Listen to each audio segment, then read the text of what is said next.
Q&A, karena setiap pertanyaan selalu ada jawaban.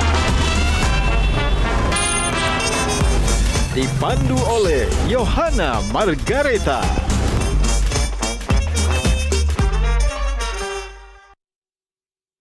Dipersembahkan oleh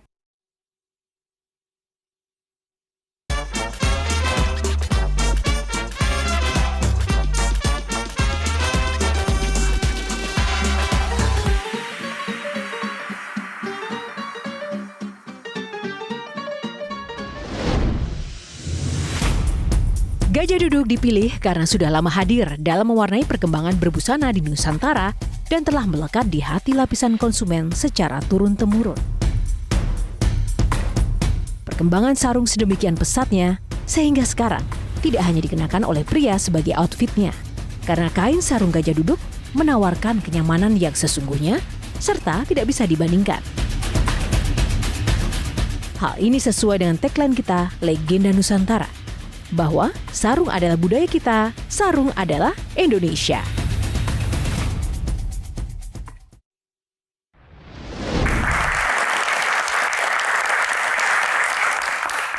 Halo pemirsa, jumpa lagi dengan program eksklusif Metro TV Q&A, karena setiap pertanyaan selalu ada jawaban. Baik, semangat selalu untuk malam ini, episode Q&A spesial untuk Anda. Ia dikenal sebagai teknokrat sejati.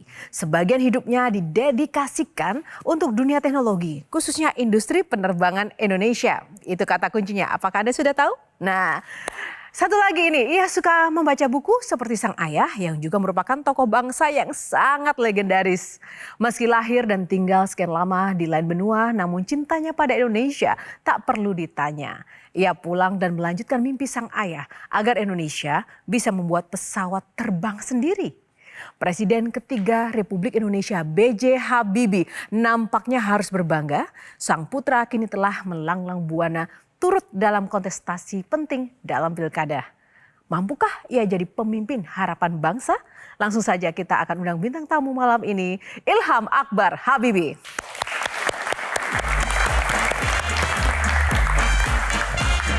Tepuk tangan lagi untuk Pak Ilham. Silakan berjabat tangan dulu, Pak Ilham.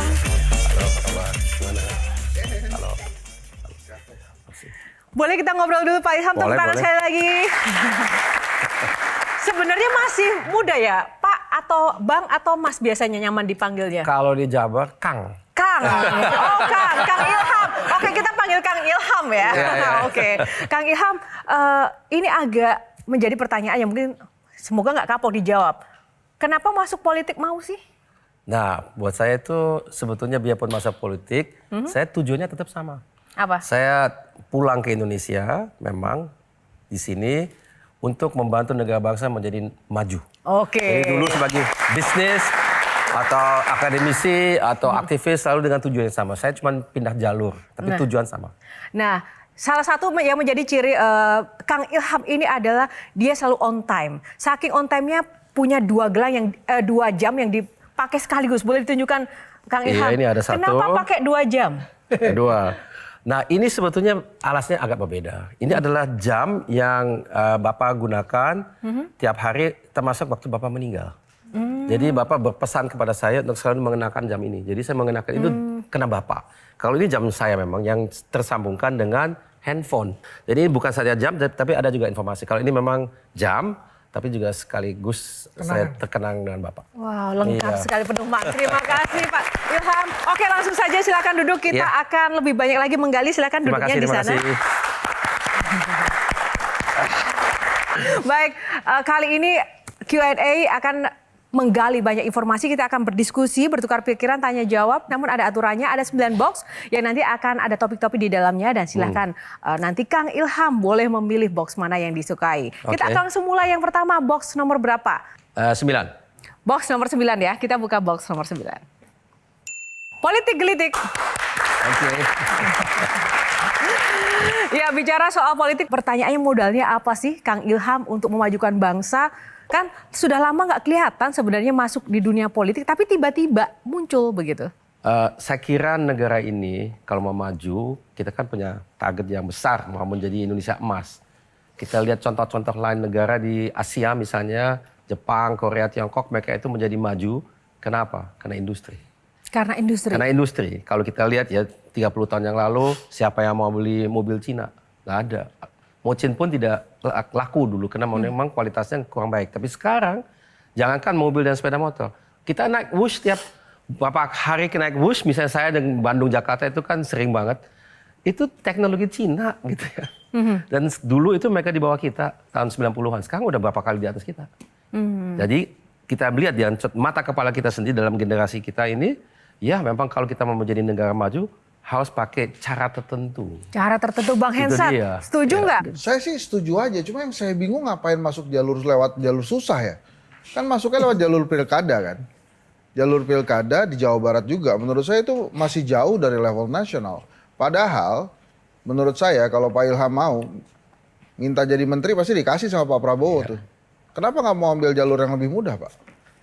Pertanyaan bagus sekali, karena itu memang sering yang ditanyakan kepada saya. Tapi kalau menurut saya begini, kalau kita perkiraan saya adalah kalau sekarang dibentuk kabinet, yang diberikan prioritas itu yang telah berjasa untuk Pak Prabowo untuk memenangkan pilpresnya. Jadi mungkin saya tidak termasuk dalam ranah itu saya kira. Jadi biarpun sering dikatakan mau dibentuk kabinet dengan para pakar, jadi tidak diperhatikan kemauan partai politik ini itu. Tapi belum tentu seperti itu. Kalau saya mau jadi gubernur, tergantung dengan pemilih. Itu perbedaannya saya kira. Dan dua-duanya ada kiprah menurut saya. Jadi benar ada jabatan-jabatan kementerian yang orang pikir saya cocok. Sebagai contoh, Kementerian Ristek. Banyak orang bilang, oh Ilham kamu jadi Ristek aja. Saya pikir cocok memang. Hanya saja kita saat ini tidak ada Kementerian Ristek. Itu telah dihilangkan menjadi BRIN gitu ya. Atau BRIN sebagian masuk ke Dikbud Ristek. Itu beda dengan zaman dulu. Nah kita lihat bagaimana apa itu akan ada lagi. Kemudian kalau saya kan mau menyalonkan diri sebagai gubernur. Juga bukan di sembarangan provinsi. Ya, ada yang bilang, Ham kenapa sih nggak di Gorontalo aja karena saya ada daerah Gorontalo. Atau tidak di Sulsel, jadi juga ada daerah Bugis gitu ya. Ya saya pikir dua-dua provinsi penting, tapi dia tidak punya industri yang berarti. Kalau industri di Indonesia ini lebih dari 50% ada di satu provinsi, yaitu namanya Jabar. Jadi lebih cocok ke Jabar, ya itu juga kontribusi kepada kita menjadi Indonesia emas. Menurut saya tidak kalah dengan kita menjadi menteri di satu bidang, memang lebih nasional bahkan internasional, tapi bagaimanapun industri kan harus diimplementasikan. Di mana? Itu di daerah. Daerah mana? Yang menonjol dua menurut saya, Jabar, Jatim. Tapi kan gini Pak, tepuk tangan dulu. menteri itu akan dipilih Oktober Pak. Sementara pilkada baru November. Tapi dalam perjalanan misalnya, kemudian Pak Prabowo minta Kang Ilham sebagai menteri, akan take menteri atau tetap maju ke Pilgub? Saya kira di situ ada kendala waktu. Karena kalau kita mau nyalon sebagai gubernur, pendaftarannya adalah tanggal 27 Agustus. Jadi kalau dipilih seandainya sebagai menteri itu 2 bulan kemudian, di mana sudah kampanye berjalan 2 bulan atau sebulan, kemudian udah kita berinvestasi cukup banyak orang punya harapan. Jadi janji-janji yang susah itu menurut saya, lebih tidak bermoral kalau kita misalnya tiba-tiba lompat gitu ya, menjadi kita tidak terus, kita jadi menteri aja, lebih enak itu. Wow, tidak bermoral. Oke, dia. Itu beban dia buat dia, beban. Tapi Kang, kenapa baru sekarang? Kenapa baru muncul sekarang? Banyak yang bertanya juga seperti itu. Iya. Yang saya belajar di dunia politik ada yang namanya momentum. Ya. Kadang memang belum cocok rasanya ya. Jadi katakanlah kenapa nggak 5 tahun yang lalu? Misalnya ya, 5 tahun lalu itu ayah saya baru meninggal. Dan waktu itu memang mungkin secara mental saya belum siap. Ya. Karena ini juga mendadak terus terang. Ya. Jadi saya beberapa bulan yang lalu mengadakan diskusi dengan teman dan saudara di kantor. Seperti setiap beberapa saat kita mengadakan diskusi lebih ke politik. Apa yang harus kita buat sebagai orang yang bergerak di bisnis, kita punya aktivitas di organisasi, sekarang ada perubahan politik, apa yang kita harus lakukan. Ada seorang saudara yang menyampaikan ke saya, dia bilang, Ham, kenapa sih kamu nggak mau nyalon sebagai gubernur? Saya bilang, saya ini bukan orang politik, tapi dia bilang, Ham, pikirin. Karena yang diperlukan oleh negara kita itu adalah muka baru. Kita mumet lihat itu aja. Perlu ada sedikit yang penyegaran gitu. Saya bilang, tidak salah juga ya pemikiran kamu. Jadi luar dugaan saya yang sangat mengejutkan, ya reaksinya luar biasa. Tapi kan kalau tidak salah apa benar dulu Bapak sempat melarang untuk Mas Ilham masuk Kalau politik? melarang nggak pernah. Bapak tidak mendukung, tidak melarang, tapi lebih banyak. Tidak mendukung, tidak melarang. Tapi gimana? Mendukung dong? maksudnya gini, mendukung tidak menyarankan ya.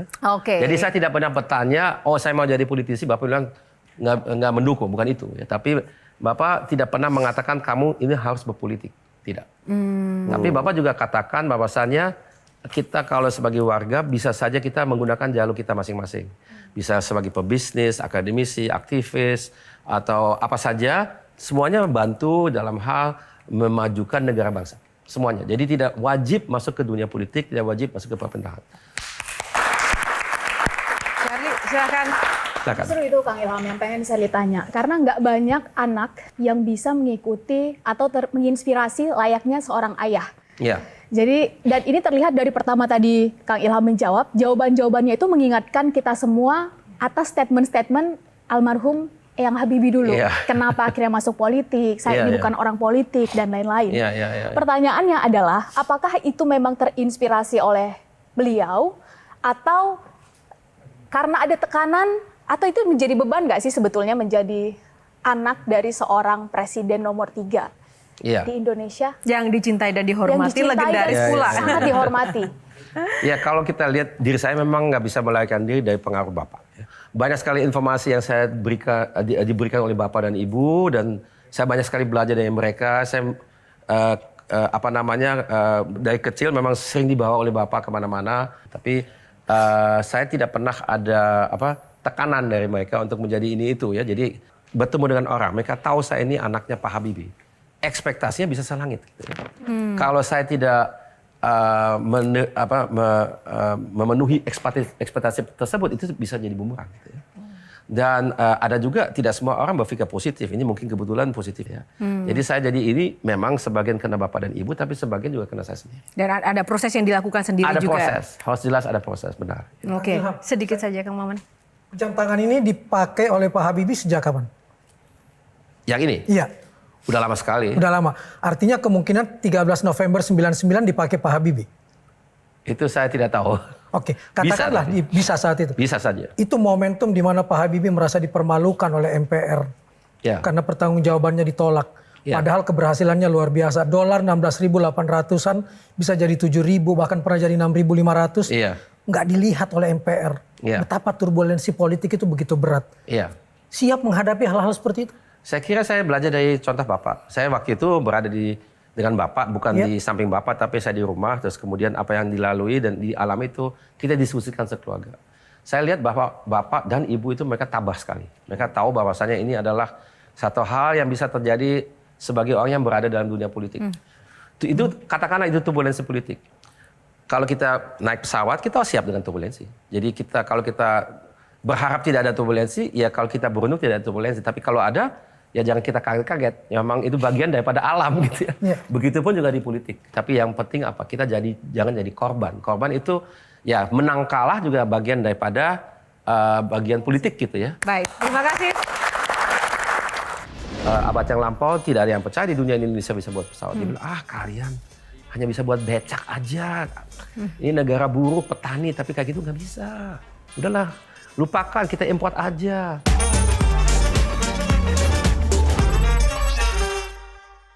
Dipersembahkan oleh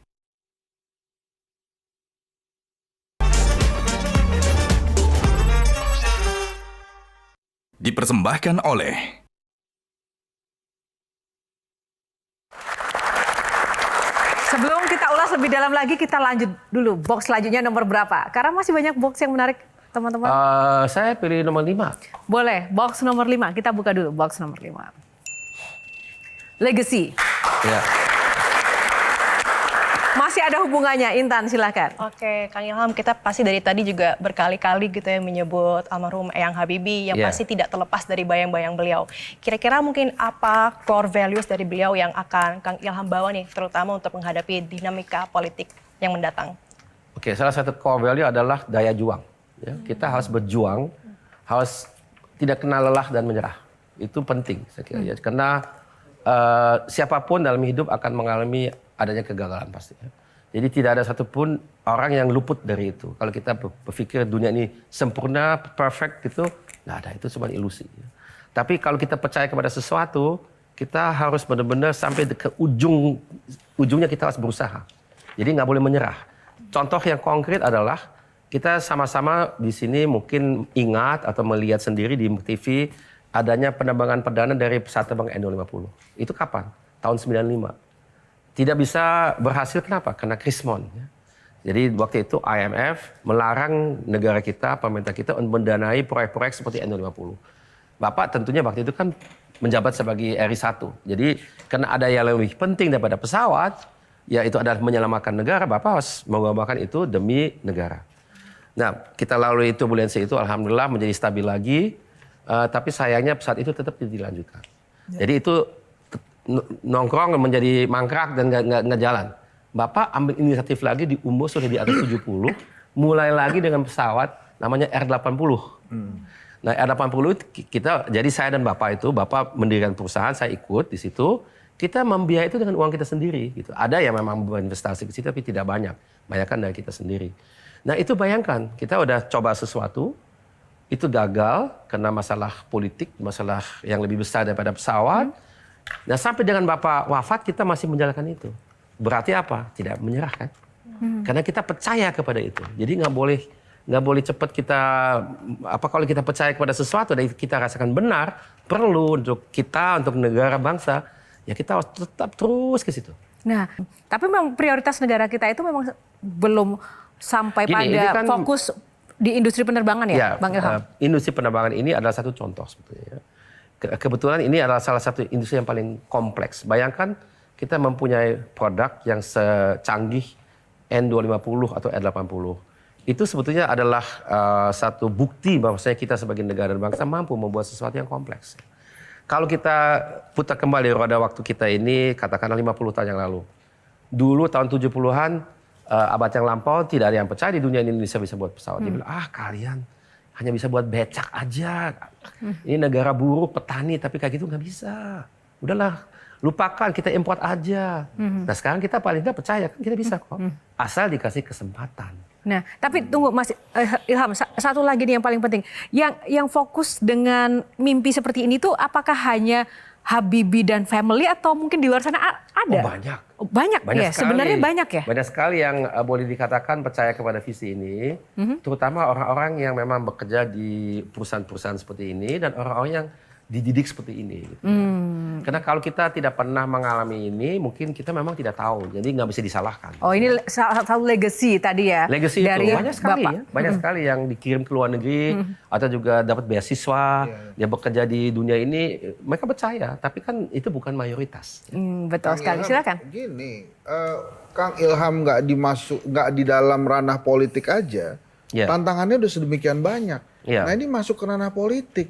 Begitu beda pandangan atau beda visi politik, bukannya makin takut itu bakal makin digencet gitu. Ya, saya kira dalam hal itu saya kembali lagi pada perjuangan ya. Kalau kita percaya kepada itu, justru harus masuk ke dunia politik untuk memperjuangkan visi ini lebih dijalankan gitu ya. Kalau kita hanya di luar itu, kita hanya bisa melihat bahwasanya visi itu lama-lama runtuh gitu ya. Jadi saya kira, dan sekarang momentumnya, kenapa? 21 tahun mendatang, tepatnya pada tahun 2045, itu tidak lama ya, cuma 4 kepresidenan. Itu kita sudah mau jadi maju. Katanya mau jadi Indonesia emas. Tapi gimana caranya? Apakah bisa dengan cara ini? Dan saya kira pemerintah udah tahu sebetulnya. Kalau kita lihat perencanaan yang dilakukan oleh Bappenas misalnya, itu kelihatan kok ya, bahwasannya kita mau seperti itu. Tapi mungkin publik belum begitu sadar ya, bahwasannya itu sudah ada dalam perencanaan pemerintah. Silakan Kang Maman. Ada dua yang saya nggak bisa lupa dari Pak Habibie walaupun cuma 1 tahun 6 bulan. Memisahkan Bank Indonesia dari pemerintah supaya BI nggak diintervensi itu luar biasa. Yang kedua, Undang-Undang 4099, tonggak pers. Undang-undang tentang pers, demokrasi pers itu terjadi di situ. Bagaimana ya perasaan Pak Habibie kalau melihat sekarang pers kita justru satu persatu hilang? Kalau menurut saya mulai dengan pers dulu ya.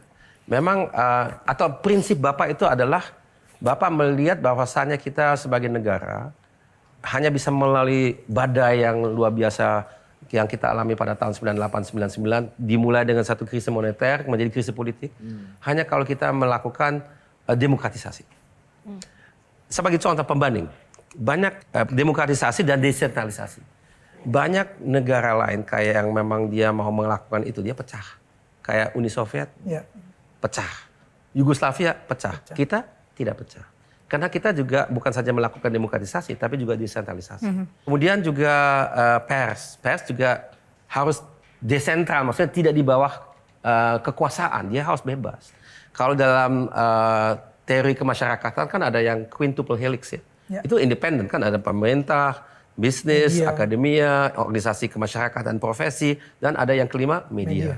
Itu semuanya independen ya.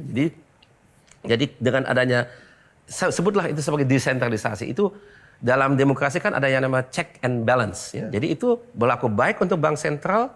Jadi dia membuat kebijakan yang tidak diperintahkan oleh pemerintah untuk eksekutif. Kalau demokrasi kan ada eksekutif, legislatif, dan yudikatif.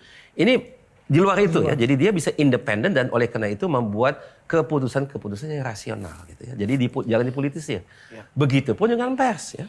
Dia kalau dia independen bisa memberikan informasi yang bermutu bagi yang mengambil keputusan. Kalau itu pun juga di bawah kekuasaan, ya kita akan informasi yang kita peroleh ya begitu-begitu aja. Setuju. Nggak bisa itu ya. Tapi tadi kan Bang tadi kan menyebut hilangnya pers satu-satu. Yang saya lihat itu sebagian itu bukan karena kalau hilang ya, itu ada faktor bisnisnya juga ya. Karena ada perubahan dari segi bisnis model pers ya. Jadi ada faktor online, ada juga kebiasaan yang baru dari pemirsa, pembaca. Itu juga faktor kenapa ada banyak yang hilang. Tapi bukan, kalau yang saya lihat bukan, yang utama bukan karena misalnya ada tekanan daripada pemerintah dia cabut. Kan siup nggak ada lagi. Ya, berkat undang-undang itu. Terima kasih. Ya. Baik, terima kasih Pak Habibie. Selayaknya, apakah pendidikan formal atau pendidikan tinggi secara formal itu masih penting menurut Kang Ilham?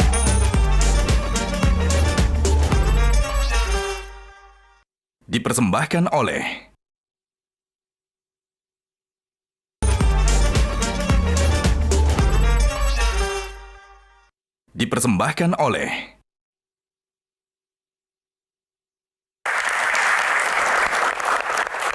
Sedikit saja sebelum ke box lainnya, apa yang disampaikan Bapak atau bagaimana sih ekspresi Bapak ketika beliau itu mungkin bingung atau harus benar-benar memikirkan keputusan yang berat itu, beliau di balik layar itu seperti apa suasananya? Dan apa yang dilakukan Mas Ilham?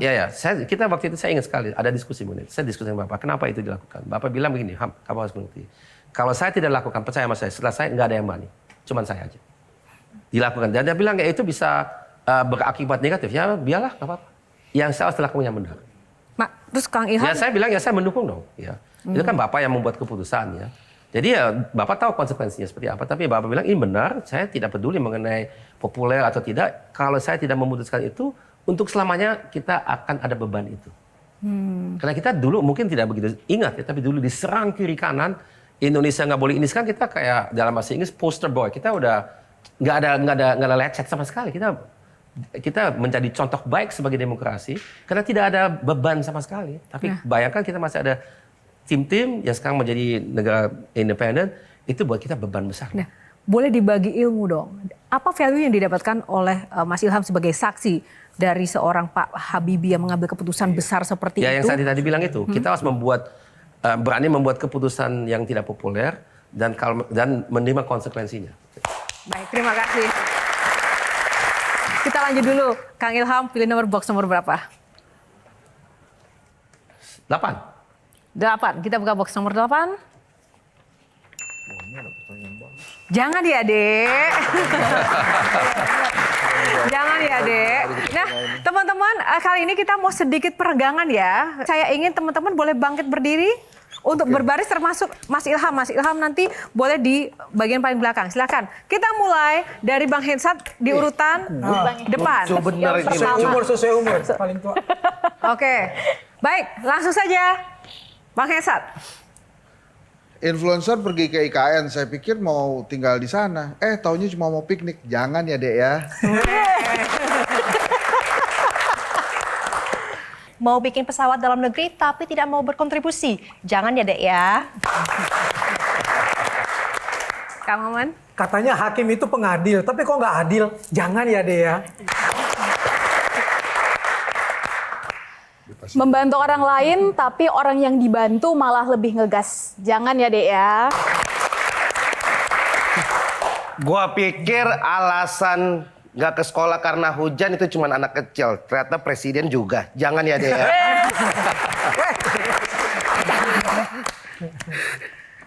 DPR seharusnya ikut rapat paripurna, malah ikut senam bersama. Jangan ya, Dek.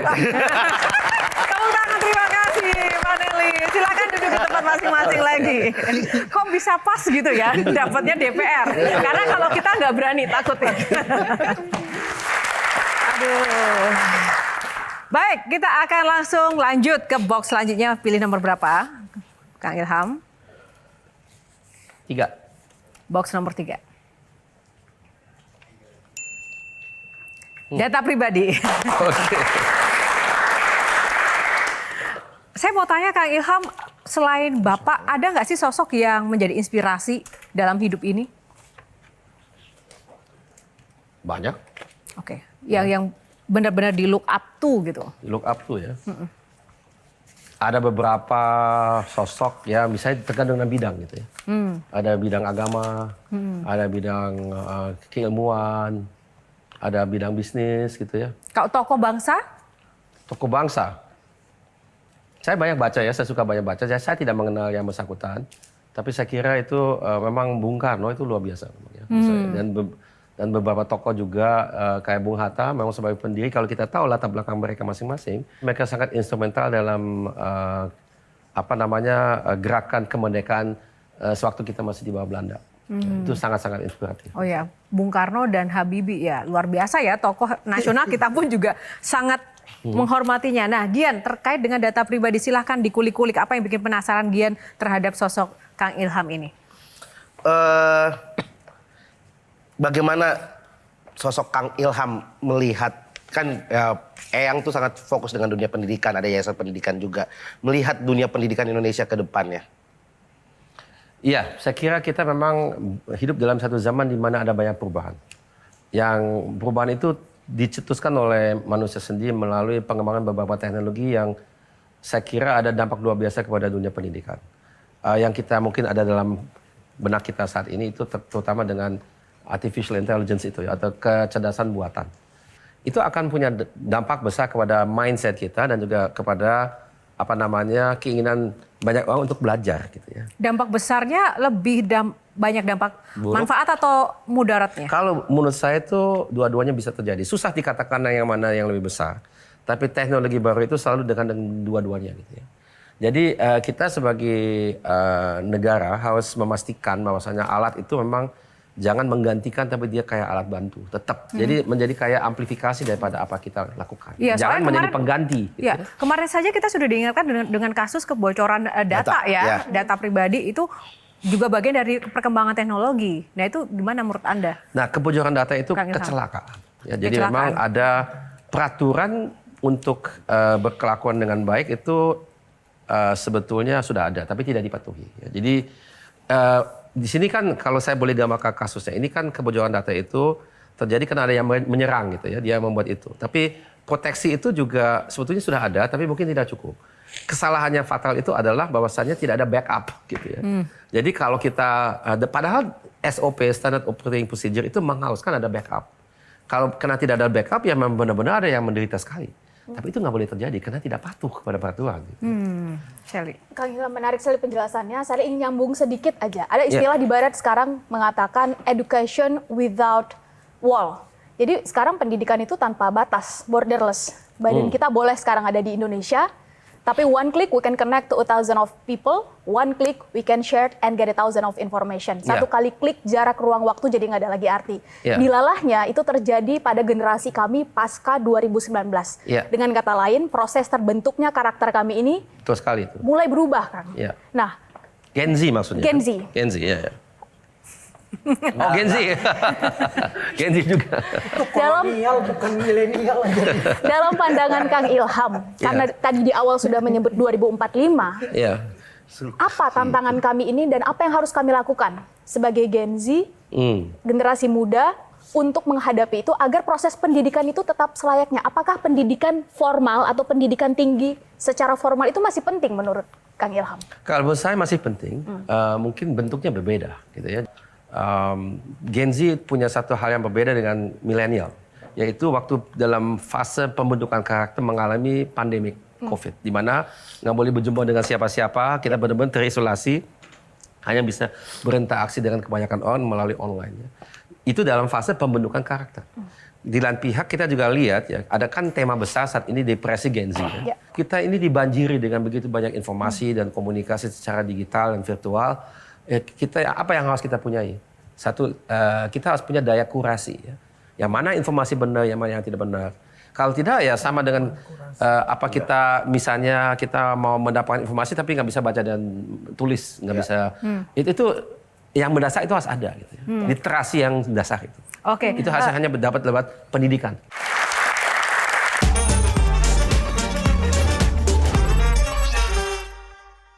Dipersembahkan oleh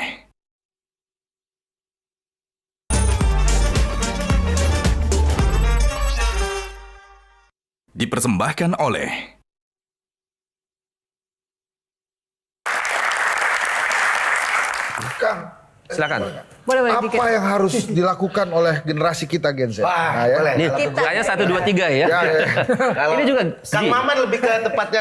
Kang Maman ini ambang generasi Ya, Z Kang sekarang. Maman saat ini dalam proses pendaftaran masuk ke generasi Z. Apa yang harus kita lakukan supaya industri penerbangan kita kembali? Apa yang harus Gen Z lakukan supaya R80 itu kembali mengudara? Supaya kita bisa menjadi apa ya? Kita bisa punya flagship penerbangan yang memang asli produksi anak bangsa. Gitu. Apa yang harus kita lakukan, kan? Nah, sebelum dijawab ada satu caranya. Mungkin bisa undang influencer untuk mendorong agar bangkit kembali begitu. Iya dong. Ya. Benar kan? Influencernya nggak perhatian ke sana. Ya. Silakan. Memang Kecuali sudah yang benar apa yang dikatakan oleh Gimana? saya kira yang bisa dilakukan ya memang harus secara massal mendukung, menyatakan bahwasanya ini adalah impian bangsa, bahwasanya ini adalah satu hal yang penting. Kalau itu kedengaran dari banyak orang ya makin kelihatan bahwasanya ini benar-benar keinginan. Benar kan? Enggak, Benar, soalnya- ketemu tangan buat Yohana.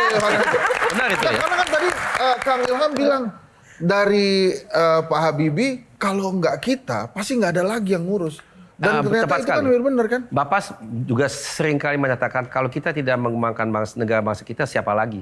Ya. Harus kita gitu ya, nggak Betul. bisa kita harapkan orang lain. Orang lain punya kepentingan untuk dirinya tapi bukan untuk kita. Kita harus mengambil inisiatif sendiri termasuk ya R80 itu sebagai lambang ya. Jangan kira itu segala-galanya. Ada juga proyek yang lain yang penting. Tapi R80 atau juga pesawat pada umumnya itu sudah menjadi sesuatu yang satu ikon gitu ya. Banyak negara, banyak bangsa di luar tahu bahwasanya kita buat pesawat bisa. Dan tidak banyak negara yang bisa gitu ya. Itu dia respect dengan kita karena kita bisa seperti itu. Oke. Nah sekarang Intan sebagai Gen Z dan juga influencer juga nih. Iya. Siap juga nggak sih untuk mengumandangkan semangat mendukung industri penerbangan kita? Pastinya kita juga Pasti. mendukung. Tapi mungkin juga karena Kang Ilham mau terjun ke dunia politik, tadi kita mungkin bahas tentang edukasi juga. Karena kan nih R80 nggak mungkin terrealisasi kalau misalnya SDM kita tidak memadai. Sementara sekarang ini ada fenomena di mana mungkin kita lebih mengejar kuantitas jumlah sarjana dibanding kualitasnya. Mungkin ada nggak ya gebrakan yang bisa kita expect dari seorang Kang Ilham dalam melahirkan sarjana yang berkualitas supaya bisa berdaya saing dan mungkin juga nanti ada andilnya dalam proyek negara? Oke. Kalau kualitas itu menurut saya bukan saja dari kurikulum akademis, tapi juga dari relevansi kurikulum itu untuk yang akan menggunakan sumber daya manusia yang dicetak oleh dunia akademisi. Jadi yang kurang di Indonesia itu adalah komunikasi dan kolaborasi lintas sektor. Ini ada sektor akademia, itu ada universitas, sekolah vokasional, politeknik, ini ada industri, ada bisnis. Mereka itu punya standar dan norma sendiri-sendiri dan yang lintas itu buat saya kurang. Ya. Itu jadi orang yang lulus itu seringkali ya dia masih harus dilatih kembali, belum cocok. Seringkali kena nggak ada yang cocok, diambil dari luar yang lebih cocok. Itu kan sayang. Padahal kita banyak SDM-nya. Tapi ya itu yang saya lihat di lapangan memang itu yang terjadi. Ya. Jadi di lain pihak memang kita banyak punya orang yang pintar. Tapi kepintaran itu tidak akan banyak bermanfaat kalau memang tidak dikawinkan dengan pengalaman dan keperluan yang ada di lapangan. Oke, Termasuk sedikit soal saja. lintas usia. Oke, Gian, sedikit saja sebelum ke Kang Maman. Terakhir, Gian. Kasih aja. Saya bisa. Singkat saja, Kang. Dari 1 sampai 10, kalau Kang Ilham masuk ke politik, kira-kira yang Kang Ilham tadi sampaikan, hub kolaborasi antar sektor untuk merealisasikan R80 ini 2045 boleh jadi adalah sesuatu yang kita semua anak muda lihat dan banggakan. Itu dari 1 sampai 10 di angka berapa, Kang Ilham? Buat saya itu angka 10. Penting sekali. Ya. Kalau saya boleh tambahkan, kalau saya ditanya, Pak Ilham, ini Anda itu punya program ke depan, impian mengenai Jabar apa? Apa saja yang mau Anda kerjakan? Saya sebut 3 hal. Lapangan pekerjaan harus kita dorong. Itu kurang sekali. Itu nomor 1 ya. Yang kedua itu pendidikan. Pendidikan terkait dengan pekerjaan. Jadi bukan pendidikan, tapi harus ada kaitan dengan itu. Kalau kita pendidikannya bagus, tapi tetap susah menemukan lapangan pekerjaan, ya bagaimana ya, susah. Yang ketiga yang saya mau dorong, harus tekan, itu adalah UMKM. Karena UMKM itu penyedia utama dari lapangan pekerjaan Indonesia. Lebih dari 90% orang di Indonesia kerja di UMKM. Jadi mereka itu kalau kita misalnya mendorong industri, jangan mereka tertinggal. Harus diintegrasikan dalam kebijakan. Dia menjadi supplier, dia menjadi partner, atau dia sendiri menjadi besar. Dan kalau lihat di Jabar, ini sebagai contoh ya. Karena itu provinsi yang sangat besar dan kompleks, banyak sekali. Dan itu 3 itu, yang lain tuh menurut saya otomatis terbantukan. Bukannya nggak penting, masih ada kesehatan, masih ada keamanan, masih ada kedaulatan pangan dan sebagainya. Oke, marilah kita bicara mengenai itu. Tapi yang 3 itu kayaknya kalau itu didorong, banyak sekali yang terbantukan. Baik, oke, terima kasih. Gian, singkat Gian. Tadi semua pesawat. Ada pertanyaannya, udah ada pertanyaan. Ada. Ini berbobot ini. Berbobot ya. Percaya UFO nggak, Kang? UFO. Penting ini, Gen Z banget ini. Gen Z Kan banget. industri ya, teknologi. Industri bro, Gen Z. Pertanyaan menarik. Saya kebetulan udah berulang kali ikut dalam konferensi UFO, percaya atau enggak? Mau kan? Ada teman saya dia orang seniman dari Jogja. Saya berulang kali sudah ikut di konferensinya dan memang itu satu tema yang sangat menarik gitu ya. Adanya atau tidak itu kita bisa diskusi panjang lebar gitu ya. Kita nggak tahu. Tapi yang jelas efek daripada kepercayaan terhadap UFO atau tidak itu melahirkan banyak sekali spekulasi yang menurut saya juga mendorong kita untuk bermimpi. Nah itu menurut saya UFO itu adalah manifestasi daripada rasa ingin tahu kita. Ya, jadi kita ingin tahu sesuatu dan menurut saya sih jangan itu dibatasin. Ya. Karena hanya dengan impian yang kita punyai sama-sama kita bisa mencapai apapun saja. Kita harus bermimpi gitu ya. Bermimpi dari impian menjadi visi, menjadi kenyataan. Jadi tidak perlu dipersoalkan percaya atau tidak, ada atau tidak. Oke. Kenapa? Gian. Ya. Jadi gimana sih sebetulnya kehidupan lo di bumi dengan di luar angkasa sama nggak? Maksudnya alien gitu Kan kan. cerita, dia tuh pengen eksistensi aja sebetulnya makanya nanya ke kalian. Enggak, tapi gue pengen ngasih tahu sebenarnya piring terbang itu ada di rumah. Iya, itu piring terbang. Oke, baik teman-teman, ini menarik sekali karena pembicaranya lagi-lagi ya kita juga banyak ilmu ya dari Kang Ilham. Namun waktu kita terbatas, langsung saja saya persilahkan Kang Maman untuk mempersembahkan sebuah sajak. Aduh ampun.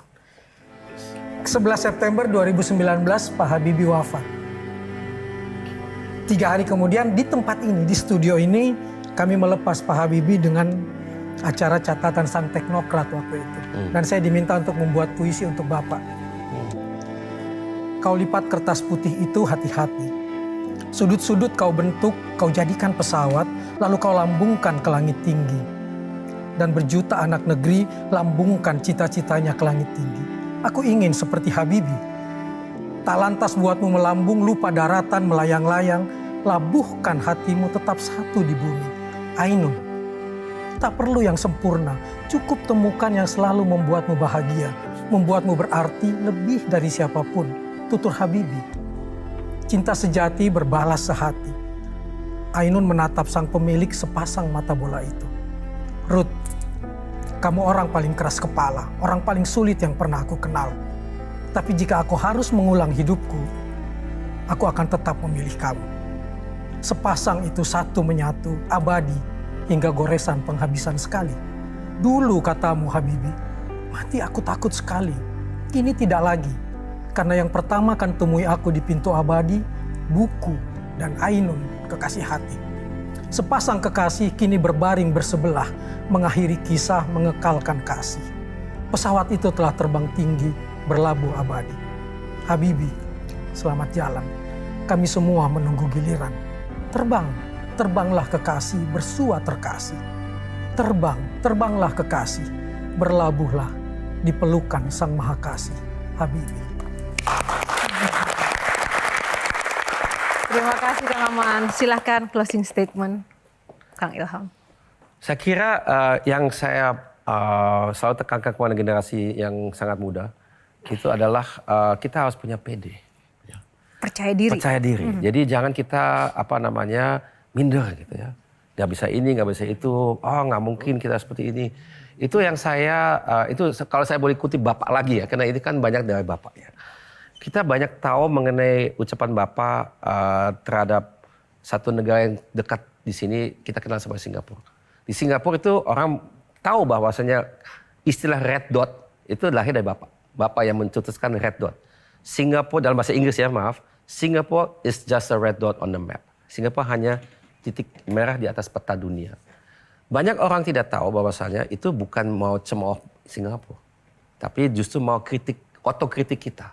Kalau Singapura itu memang hanya cuman merupakan titik merah di atas peta dunia. Tapi mereka berani berpikir secara besar. They are so small but they think big. Kita ini harus punya ambisi, harus punya mimpi besar. Ya tidak semuanya bisa mewujudkannya. Tapi kalau tidak mulai dengan mimpi yang besar, apa yang kita bisa capai dalam hidup? Baik. Kalau kita mulai dari mimpi kecil, yang kita capai yang lebih kecil lagi. Jangan seperti itu. Baik. Terima kasih Kang Ilham. Luar biasa sekali. Tepuk tangan juga untuk para panelis. Dan sekali lagi terima kasih untuk para hadirin yang luar biasa dalam Q&A pada malam hari ini. Dan terima kasih juga untuk pemirsa yang sudah setia menyaksikan episode Q&A kali ini. Semoga banyak inspirasi dan manfaat yang mungkin bisa Anda dapatkan. Dan tentu saja tak lupa kami juga mengucapkan terima kasih untuk Sarung Gajah Duduk yang telah menyiapkan busana yang saya kenakan pada malam hari ini. Sarung Gajah Duduk Legenda Nusantara yang ada tulisan Arabnya. Dan kita akan jumpa lagi di episode Q&A yang lebih inspiratif lainnya pemirsa. Mewakili kru yang bertugas, saya Yohana Margarita undur diri. Terima kasih atas kebersamaan Anda. Sampai jumpa lagi. Pede dan semangat. Dah. Terima kasih Mas Ilham. Silahkan.